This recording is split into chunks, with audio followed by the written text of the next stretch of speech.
Today is November 10th in the year 2006. I'm Karen Herman with the Archive of American Television. It is my great pleasure today to be interviewing Henry Winkler here at his home in Los Angeles, California.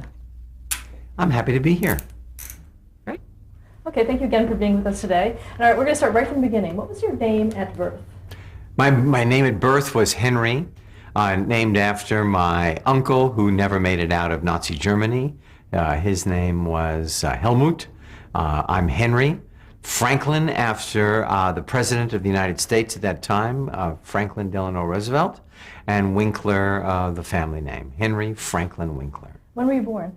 I was born October 30th, 1945, and I cannot remember the time. It was either 12:01 in the afternoon or 9:56 in the morning. I just don't remember. Where were you born? I was born on the west side of New York City, where I lived for 27 years before coming for 1 month to California. That changed my life. And your father's name? Harry, and he gave himself, when he got here, a middle name, Irving Winkler. Why did he do that? I don't know. He thought that it sounded proper. Everybody in America seemed to have a middle name, so he gave himself one. When did he come to America? He came with my mother for a 6-month business trip from Germany, Berlin, Germany, to Manhattan, but knew that he was never going back because of the Nazis.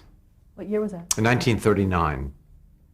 And what did he do for a living? He was in the lumber business. He was a middleman. He imported and exported lumber from all over the world. He bought lumber from Honduras and sold it to gun stock companies, or he sold lumber that was used for the decks of ships.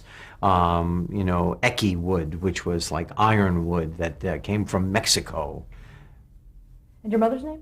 Her name was Ilsa Anna Marie Winkler. Hadra was her maiden name. She was from Rothenburg auf dem Tauber in Germany, small medieval town that is, I visited actually many years later. And did she work at all? She was a housewife. She ran the Judaica shop at our temple, Habonim, Congregation Habonim, which my parents were founding members of in New York City. Was your family very religious? They were conservative Jews. We celebrated each holiday. It was, we were not kosher, but conservative. What traits do you think you inherited from your parents? I think I'm thinking I got tenacity, the will to survive, the will to figure it out, the will to put your head down and make it happen. Any siblings? I have a sister, Beatrice Harriet Winkler. She lives in New York with her husband, Mitchell Bayer. They have 3 daughters. Excuse me, all 3 daughters have moved from New York to California. What kind of kid were you growing up? What kind of kid was I? I was outgoing. I was the class comedian. I was constantly in a state of anxiety. About what? I was dyslexic. Didn't know it, but I was dyslexic. So I was considered to be slow, stupid, not living up to my potential. I was constantly in anxiety of living in D-ville. I never got really much above a C-. If I got a C- on a report card, I usually threw myself a party in my room. My father spoke 11 languages and could do math in his head and could spell and was smart and international and was confounded by the fact that I was in the bottom 3% academically in America, and constantly pushing me to concentrate, because if I concentrated, I would get it. if I sat at my desk long enough. I was grounded in high school for 6 months at a time, because they thought, if you just stay at your desk, you're going to finally get this. And television was a tube affair. So they would feel the top of the television if they went out when they came home. And if it was hot, they knew that I did not study, that I watched TV. So I had to time it somehow perfectly. When did you find out that you did have dyslexia? When I was 31, my stepson, Jed, was in the 3rd grade, and we had him tested. I was saying to him exactly what was said to me. Come on, you're so smart. You're so verbal. You're not concentrating. You're not living up to your potential. You've got so much going on inside you. And we found out that he had learning challenges, and we immediately jumped on it. And at that moment, I realized I was not, my parents had an affectionate phrase for me, dumme Hund. If you don't speak German, that means dumb dog. And du bist ein dummer Hund. And I realized I was not a dummer Hund anymore. I actually had a real thing, and it was dyslexia. Well, learning it at 31 and you were ready to Makes you angry. And you were ready to accomplish actor. How were you able to do what you did up to that point? Because if you know what you want, in my fan mail, I got gifts. And I got jewelry. Little girls took their jewelry off and sent it to me in the mail. But I also got a medal cutting, and it said, "If you will it, it is not a dream," which was said by Herzl as he was building and starting the State of Israel. And I had no idea how important that phrase was. This is what I know. Jewish, not Jewish, no matter what you are, if you will it, it is not a dream, is one of the precepts that literally makes the Western culture spin. I mean, it is one of those ideas of living that you cannot just needlepoint. You literally must live because it is cosmically true. If you know what you want and you keep your eye on the prize and you move toward it, there is no reason you cannot live your dream. Well, as a kid, what did you want? What did you want to be when you grew up? I wanted to be an actor. I wanted to spell. I wanted to know if I paid with paper money to buy a slice of pizza and I was given coins back, I desperately wanted to know how much I was supposed to get back, how much the man gave me, could I add it up? I had to trust that people were honest my whole life, that people were dealing with me, correctly. And what made you want to be an actor at such a young age? I have no idea. I have no idea. All I knew is, the way I used to say it was, if people were born to do things, I was born to try and do what I'm doing. I love my job. I love that I am able to do my job in all of these different facets. I never get over the fact that I have been able to live my dream. It is overwhelming to me that this is the way that I live my life. Was there a moment that you knew that you wanted to be an actor? Was there something that you saw? I did not know. I have no idea. It has always been, as long as I can remember, since I was 7, it has been a part of my waking in the middle of the night, lying in my bed, dreaming about this, needing to do this, wanting to do this. With the intensity of eating through brick, if I had to. Just chomping my way through an apartment building to get to the other side if that's where the job was. What were your early interests in terms of theater? I'm visceral. So I feel everything if it's right or wrong. I didn't always know I couldn't always put language to it. But in my instinct, I knew if I was on the right track or not. And I would sit in the theater and the lights would go down and the overture would start in a musical, let's say. And I'm telling you, a bolt of energy shot through my body out the top of my head and must have rocketed through the ceiling of the theater.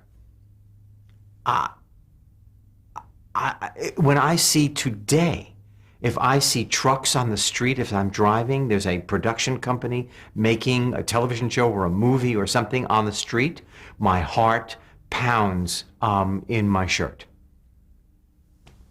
Well, talk about how you made that happen then. What did you do? How did I make it happen? Well, you know, in high school, I couldn't do a lot of plays because I was always in academic, well, I forget what you call it, but I was never eligible. I didn't have the eligibility to do the play, to do anything extracurricular. I did a play in the 8th grade. I did Billy Budd. I did a play in the 11th grade. It was a musical. I can't sing, so I talked my songs. Of the I Sing by the Gershwin brothers. I did another play, and then I was, I did not graduate from high school with my class. I did not walk down the aisle because I still had to take geometry for the 4th and a half year in summer school of my senior year, and I finally passed it. I'm not exactly sure how. What school was that? I went to McBurney School for Boys, doesn't exist anymore. 63rd Street between Broadway and Central Park West. We wore a blue blazer, gray slacks, a white shirt, and a tie every day. Did you make your wishes to be an actor known to Yes, I would say it all the time, to everybody. Most of my parents' friends who had escaped Germany said, I don't know how this boy wants to be an actor. You cannot let him be an actor. You know, these are terrible people. You cannot make a living here. This is difficult, you know. Excuse me. But I was constantly and always undeterred from moving toward what I wanted. Then I went to Emerson College and I did plays there, and I nearly flunked out of college. But somehow I made it through the 4 years, and I did plays. And there again, there were actors in the program at Emerson who told me that they were better than I was. I would probably amount to nothing. They don't understand why I got a part in a play. They should have gotten it because they were better than I was. Okay, then in my senior year, I don't know where I got the nerve, I applied to the Yale School of Drama. And I had to do 2 scenes, a comedy and a modern, and a classic. And I did Launce and the Dog from Shakespeare. And I got to the audition and I forgot the monologue and I made up Shakespeare. I don't know where I got the nerve. I don't even know where I got the wherewithal, because that is not one of my fortes in my life, is not doing Shakespeare. It's not one of the strong points, you know. The iambic pentameter gets away from me, you know. I think I've created my own actual rhythm, you know, doing Shakespeare. Yeah. And it didn't catch on at all? I never caught it. I never quite caught it. I enjoyed it, but never quite caught it. Went to see it. I was a messenger. I was a messenger in Coriolanus with Harris Yulin and Stacy Keach. But I delivered vital news running down the stairs. That was it. That was the extent. I played young Seward in Macbeth. I was killed because Macbeth squozed me to death. He gave me a bear hug and I was dead, and I kind of like in a prone position, not breathing for pretty much the last half of the play. I was good at that. Yeah. What was the New Haven Free Theater? The New Haven Free Theater. I haven't talked about this in a long time. The New Haven 3 feet. Oh my gosh. Okay, so I got into the Yale School of Drama. I got in. And 25 actors started, and 11 finished the program. And during the summer, we stayed in New Haven and opened a summer theater, summer stock. A group of the actors and a director, Eva Vizi from Hungary was our director. A very full woman and very strong. And John Marchant, Mark Flanagan, and I forget who else. Maybe Doug Everhart. And we put on Wojciech. We put on Just Add Water, which was an evening of improvisation. Sweeney, not Sweeney Todd, but it was by, okay, I can't remember the title, I can't remember the author, but there was a Sweeney in it. We did that play. And we then charged admission, you know, and I think we were, that was the way we were paid, with donations. How successful was it? People came. And then we went one summer, we went down to the Joe Papp's Theater in the New York Shakespeare Festival downtown on Astor Place. And they gave us a theater for free. And we put on The American Pig, which was a political cabaret. I mean, and James Keach, who now directs and produced the Johnny Cash movie, Walk the Line, last year. Mark Flanagan was in that. James Naughton, I think, was in that. Jill Eikenberry was in it. And that was majorly successful. We got really well reviewed, and Marco Rio Francos was our director, who was a very political, very leftist director, very passionate in his anti-war sentiment. You know, we were really intense, and we would go out. And Bill Ballantine, who now lives in Canada, Bill Ballantine, he played the clarinet, and we would go out into the park, and he would play the clarinet, and we would gather people, and we would tell them to come to the New York Shakespeare Festival for The American Pig. Then we would go and we would wash the floor. Then we would sell the tickets. Then we would go backstage and put on our costumes, and then we would start our political cabaret. It was very exciting at that time. I still have the review somewhere. Were you political yourself? I was not. I had no idea about it. I was just doing a play, you know, and what I didn't know. I got political about 10 minutes ago.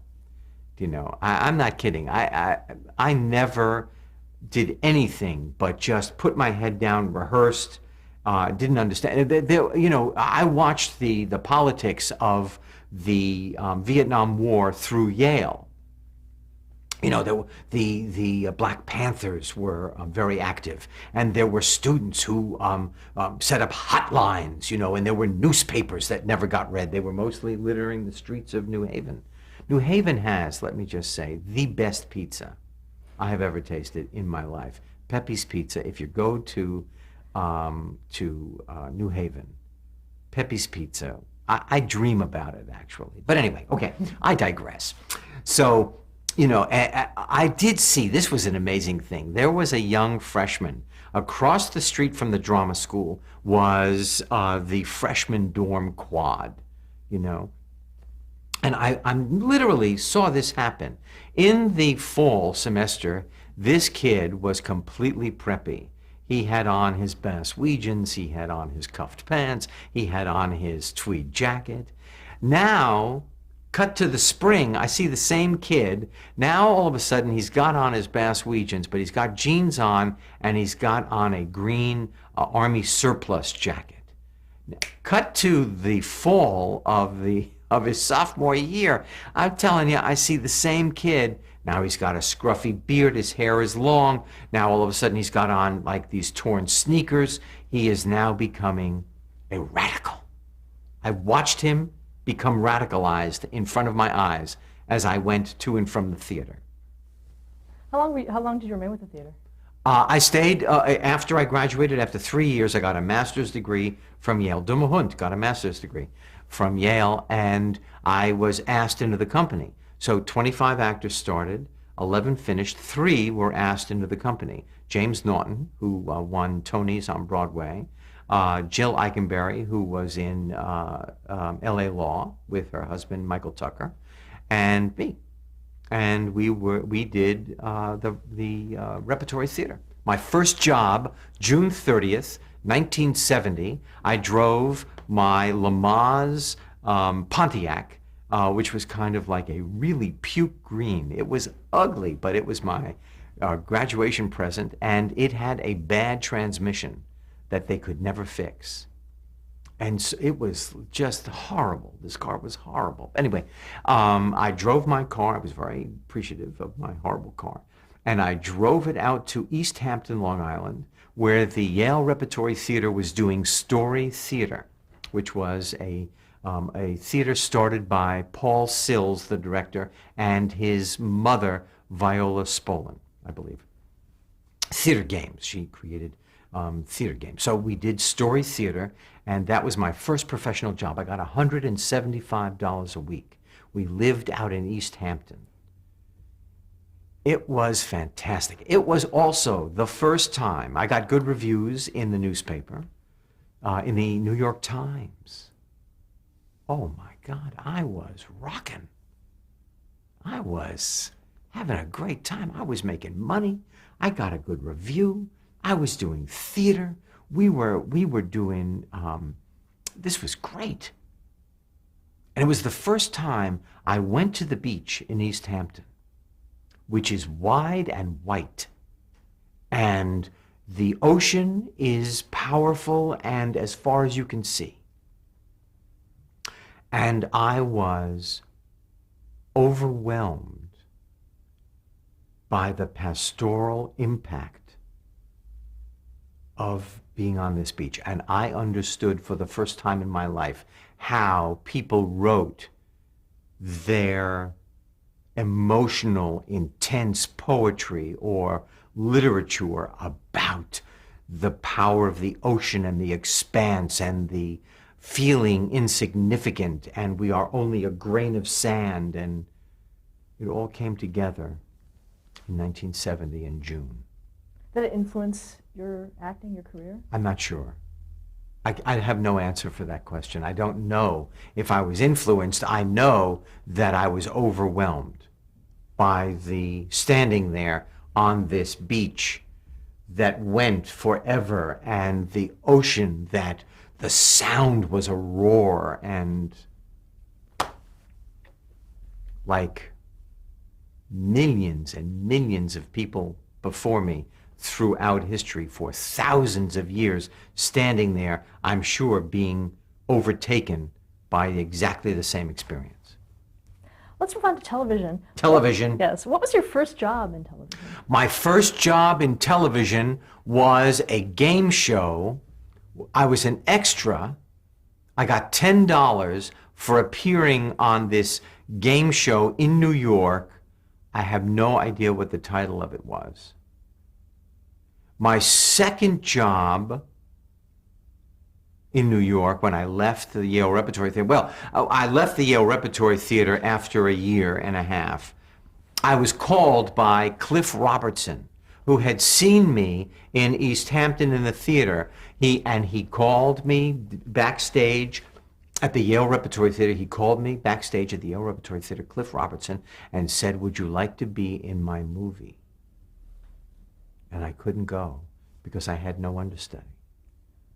And so I couldn't leave the theater in the lurch. We were in the middle of doing a play, rehearsing another one, and I had to say no. But I was asked. I was asked to be in a Hollywood movie. Do you know what movie it was?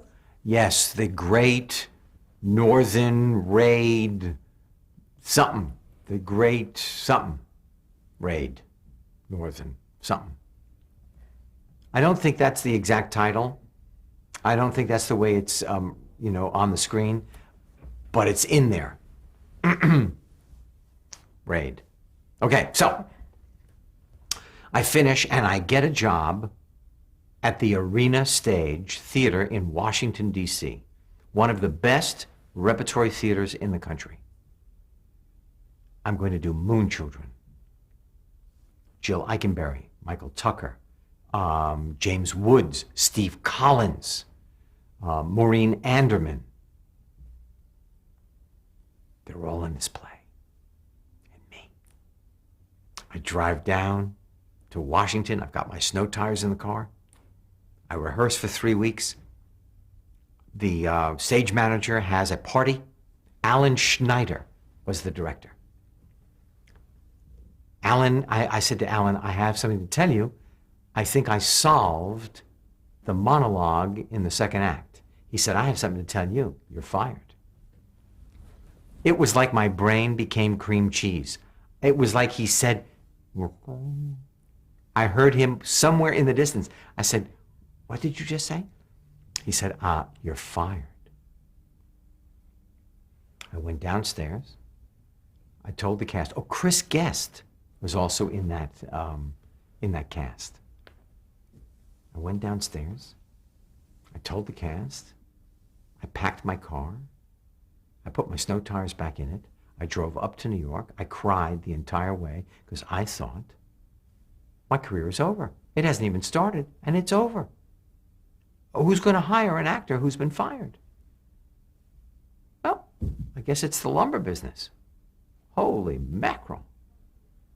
Then I found out that Lou Jacoby, who was a great actor on Broadway, who I had seen in a Neil Simon play many years before, called Come Blow Your Horn, played the father. He was brilliant.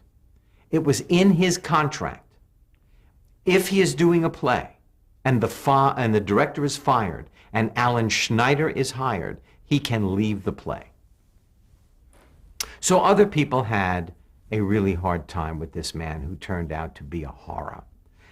I was hired by the Arena Stage to fill time and space until an actor he really wanted finished a movie he was doing and then came and took over. Kevin Conway came in and took, I think that's the way it went down. Or that's the way I like to believe that it went down.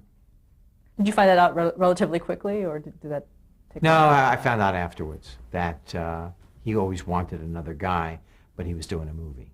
I believe the movie he was doing was Goodbye Columbus at the time. So I went to New York and I tried out for plays, I tried out for Broadway, I tried out for movies, and I tried out for commercials. Everybody I went to Yale with said, I don't know how you can do commercials. It goes against my aesthetic grain. We were trained for the theater. Their next question to me, how do you get them? So I got really good at getting commercials. I did like 30 commercials in about a year and a half. And I would do slices of life. I would do little characters for Sanka Coffee or American Airlines or Schick. I acted with Dick O'Neill and Frances Sternhagen was my mother in a Schick commercial. And Olympia Dukakis was my mother in a H&R Block taxes commercial. And I earned enough money where I could do plays for free at the Manhattan Theater Club and not have to be a waiter. Now, being a waiter is great, but I never had to do that. I could just pay my way and do these plays. We did Verto Gromborowski's The Marriage, which was at the Manhattan Theater Club. Actually, let's stop there to change the tape.